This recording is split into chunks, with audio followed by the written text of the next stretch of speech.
Fala aí, rapaziada, boa tarde. Sexta-feira aí, mais um serviço aí executado pela RM Film Som.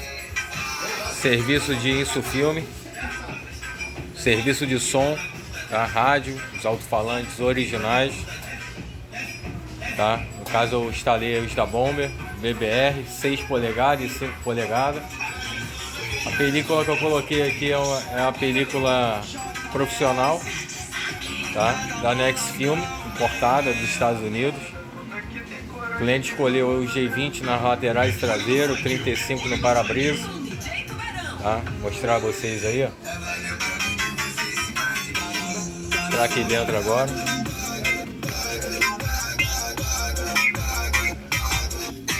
Tá?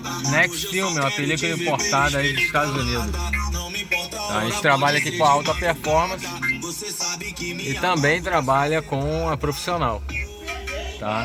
Dando a opção aí ao cliente aí para, se ele quiser gastar um pouco menos, ele tem uma película, entendeu? De ótima qualidade também.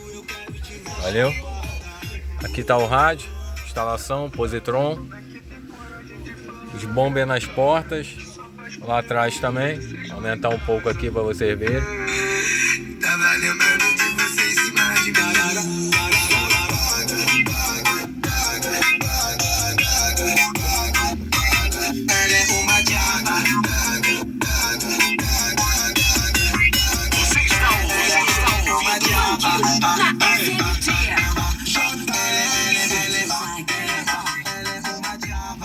Só lembrando aqui que os alto-falantes é os da Bomber, tá?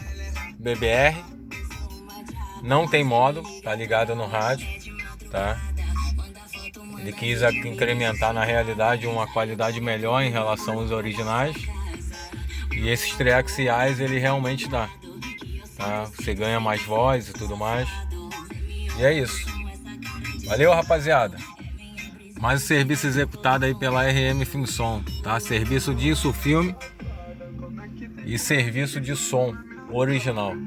Tamo junto. Um abraço a todos aí, uma ótima sexta.